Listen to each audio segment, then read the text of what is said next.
Assalamualaikum warahmatullahi wabarakatuh. Kami dari kelompok satu akan mempresentasikan materi dengan judul struktur sistem pakar dan tim pengembang. Pengertian dari sistem pakar adalah sebuah program komputer yang dirancang untuk meniru cara berpikir dan mengambil keputusan seperti seorang ahli manusia. Tujuannya adalah membantu orang awam dalam memecahkan masalah yang biasanya hanya bisa diselesaikan oleh pakar. Dengan adanya sistem pakar, pengetahuan seorang ahli dapat disimpan dan dimanfaatkan secara luas tanpa harus bergantung pada kehadirannya. Contohnya, sistem pakar di bidang kesehatan bisa membantu mendiagnosis penyakit, sedangkan di bidang pertanian dapat memberikan saran perawatan tanaman. Singkatnya, sistem pakar berfungsi sebagai asisten pintar yang menghadirkan kemampuan seorang ahli dalam bentuk teknologi yang mudah diakses. Dari aspek pengetahuan, sistem pakar juga bekerja dengan memanfaatkan basis pengetahuan, yaitu kumpulan informasi, aturan, dan pengalaman dari para ahli yang kemudian digunakan untuk menganalisis dan memberikan solusi terhadap suatu permasalahan. Sementara aspek fungsionalnya, sistem pakar berperan sebagai alat bantu pengambilan keputusan yang tidak hanya memberikan hasil akhir, tetapi juga bisa menjelaskan alasan atau langkah-langkah logis yang digunakan dalam mencapai kesimpulan tersebut. Secara sederhana, sistem pakar bisa disebut sebagai versi digital dari seorang ahli yang dapat membantu kapanpun dan dimanapun. Struktur sistem pakar. Yang pertama, akuisisi pengetahuan. Merupakan subsistem dari pakar, digunakan sebagai basis pengetahuan, membentuk representasi sebagai representasi pengetahuan. Source-nya bisa berasal dari kepakaran seseorang, internet, buku, dan lain-lain. Yang kedua, basic knowledge. Pengetahuan sebagai bahan dasar yang bisa diformulasikan, berisi fakta situasi dan kondisi dari permasalahan yang sebenarnya. Dan base rule, aturan untuk memecahkan suatu permasalahan. Yang ketiga, blackboard, merupakan daerah pada memora sebagai basic pengetahuan. Yang pertama, rencana, bagaimana masalah tersebut dihadapi. Yang kedua, agenda, eksekusi dari berbagai permasalahan yang ada. Yang ketiga, solusi, algoritma yang digunakan sebagai penyelesaian. Yang keempat, ada user interface. User interface ini digunakan sebagai antarmuka pemakai dengan aplikasi atau sistem pakar. User interface ini biasanya supaya mudah dipahami terdapat gambar, grafik, dan menu-menu tertentu. Yang kelima, inferencing machine, merupakan pemandu proses penalaran dengan kaidah, model, dan fakta yang tersimpan pada basic knowledge untuk menarik suatu kesimpulan. Nah, teknik ini digunakan sebagai pengendalian pada mesin inferensia, terdiri dari forward chaining, backward chaining, serta combine dari kedua teknik tersebut. Mungkin agar mudah dipahami, saya akan menjelaskan gambar dari struktur sistem pakar. Nah, di sini terbagi menjadi dua lingkungan. Yang pertama, lingkungan konsultasi dan lingkungan pengembangan. Kita akan bahas dari lingkungan konsultasi terlebih dahulu. Nah, lingkungan konsultasi itu merupakan tempat pengguna berinteraksi langsung dengan sistem untuk mendapatkan solusi dari masalah tertentu. Nah, kita akan bahas dari pemakai. Nah, pemakai ini merupakan user atau pengguna yang ingin mendapatkan solusi dari sistem pakar. Contohnya, seorang dokter umum ingin tahu nih gimana diagnosa berdasarkan gejala pasien. Nah, yang kedua di sini bisa kita lihat ada antarmuka. Nah, antarmuka atau user interface itu merupakan tempat interaksi pengguna dengan sistem pakar. Nah, pengguna ini memasukkan data atau fakta, misalnya gejalanya.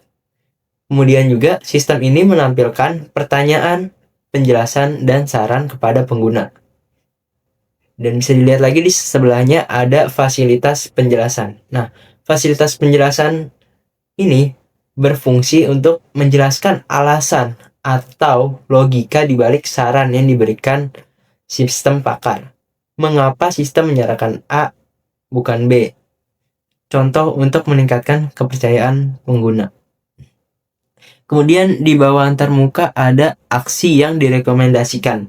Nah, ini merupakan output atau hasil akhir dari sistem pakar, berupa diagnosis, solusi, atau tindakan yang harus dilakukan. Disampaikan ke pengguna melalui antarmuka. Kemudian ada mesin inferensi. Nah, Mesin inferensi ini merupakan komponen inti yang paling cerdas dari sistem pakar.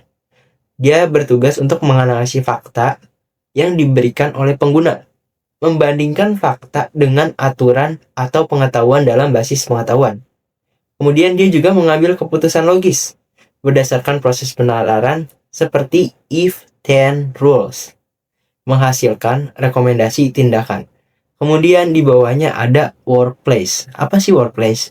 Workplace atau ruang kerja untuk melakukan pemeliharaan sistem pakar. Yaitu bisa kita menambahkan pengetahuan baru atau memperbaiki, menghapus pengetahuan lama yang sudah tidak valid lagi. Kemudian bisa juga kita dalam melakukan pengujian dan validasi. Oke, sekarang kita akan masuk ke lingkungan pengembangan. Nah, di lingkungan pengembangan ini terdapat sistem dibangun dan diperbarui oleh pakar dan engineer. Yang pertama, kita bisa lihat paling atas itu ada basis pengetahuan.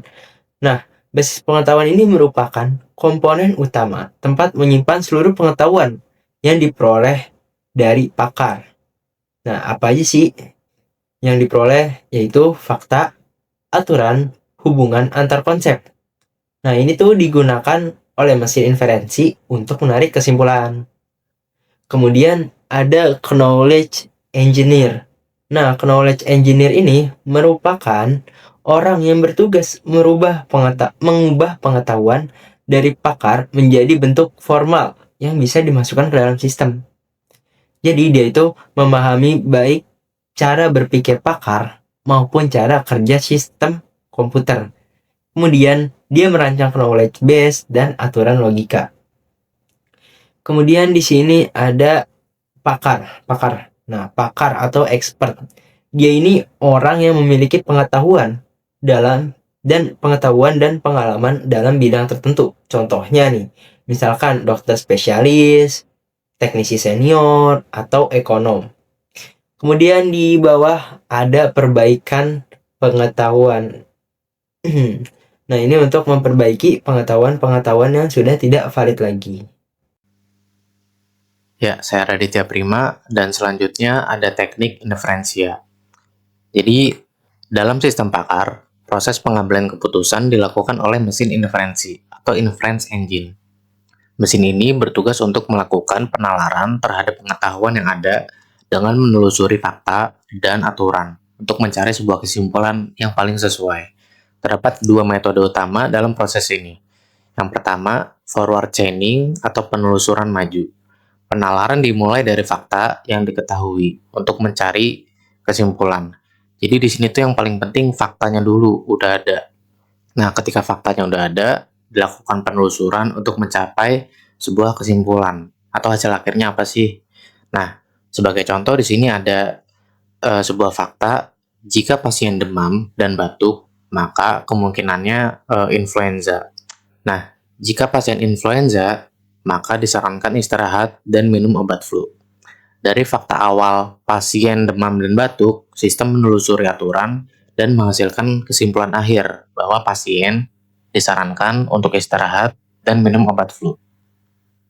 Nah, untuk teknik yang kedua, ada backward chaining atau penelusuran mundur. Jadi ini kebalikannya dari forward chaining. Nah, penalaran dimulai dari hipotesis atau dugaan kesimpulan, lalu diuji dengan fakta yang ada untuk membuktikannya. Jadi backward chaining ini dimulainya tuh dari dugaan awal dulu. Nah, ketika dugaannya ada, lalu ditelusuri tuh fakta-faktanya beneran ada atau enggak. Nah, sebagai contoh di sini, hipotesis atau dugaan awalnya itu apakah pasien mengalami influenza. Nah, sistem mencari aturan yang menghasilkan kata influenza atau fakta influenza sebagai kesimpulan. Lalu memeriksa apakah fakta pendukung seperti demam dan batuk itu memang benar ada atau enggak. Perkenalkan, nama saya adalah Salih Purwanda, dan di sini adalah bagian contoh. Berikut adalah contoh sistem pakar yang menggunakan 10 rules atau 10 aturan. Berikut adalah rules perilaku. Jika bukan hari Minggu, nikmati sholat dan nikmati kuliah. Dari rules di atas terdapat evidence atau fakta sebagai berikut. Hari Senin, bukan hari Minggu, nikmati kuliah. Gitu ya. hari Senin bukan hari Minggu, pati kuliah. Ini berarti kedua fakta tersebut tersimpan di dalam memori kerja. Ingin dibuktikan apakah fakta pati belajar di kampus Unpad dan pada tidak kuliah bernilai benar. Apakah inferensi Carlos Shiny adalah sebuah ciri. Berdasarkan fakta-fakta yang ada, sistem pakar berusaha menelusuri role dari bagian jika yang dimulai dari role 1 hingga role ke-10. Misalnya ke-1, fakta. Tapi kedua memicu role kedua. Ini dimulai karena ada partikuler, jadi memicu role kedua. Partikuler, partikuler dan kalian kuliah. Sehingga memori kerja berubah menjadi fakta hari Senin bukan hari Minggu. Partikuler, fakta barunya pada kuliah pada hari Senin memicu rules keempat. Ingat, hari Senin adalah bagian dari bukan hari Minggu. Rules keempat, bukan hari Minggu, ya pada mahasiswa pertama kuliah. Sehingga rules kedua seperti double. Parti kuliah ada di rules pertama dan parti kuliah memicu jadi mengapa? Apa lalu kita selalu mulai dibuka dan jadi parti kuliah dan pandang kuliah. Sehingga memori kerja menjadi fakta hari Senin bukan hari Minggu. Parti kuliah fakta barunya pandang kuliah mahasiswa Unpad kuliah. Ingat, fakta barunya mahasiswa Unpad kuliah dan mahasiswa Unpad kuliah itu memicu sudah terpicu itu ada di bagian ini juga di role pertama bukan hari ini loh, itu memicu rules keempat. Ini tidak dijelaskan tapi ini memicu rules keempat. Nah, iterasi kedua fakta baru mahasiswa Unpad kuliah memicu rules ke-9 ya, enggak mahasiswa Unpad kuliah. Jika mahasiswa Unpad kuliah dan kuliah tidak ini benar ya, ada di rules simpel. Mahasiswa Unpad kuliah dan mahasiswa kuliah tidak libur. Nah, sehingga memori kerja berubah menjadi fakta.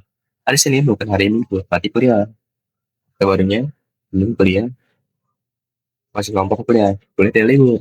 Kuliah dan libur ini memicu rules ke-10. Nah, di sini bagian-bagian yang dicoret ini hanyalah penanda.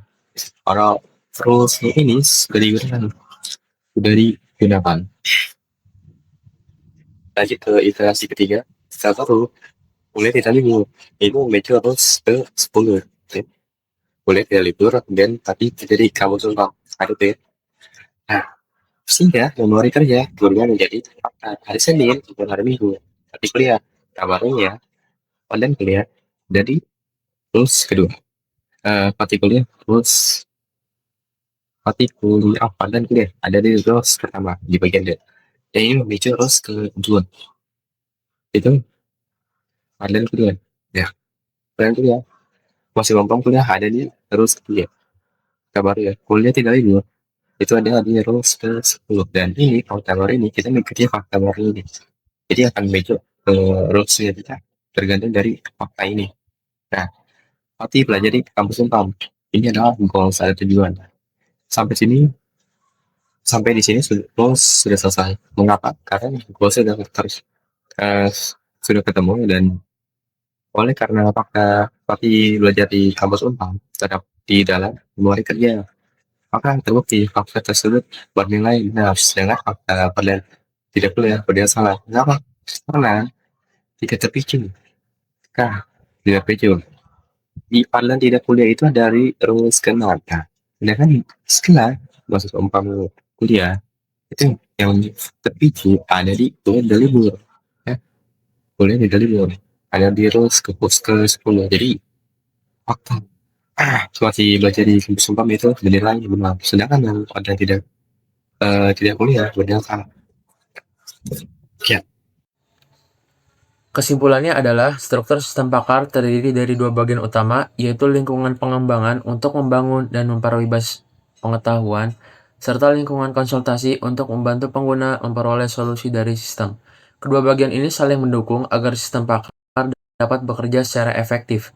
Pembangunan sistem pakar juga melibatkan tim pengembang yang terdiri dari pakar, knowledge engineer, programmer, dan user.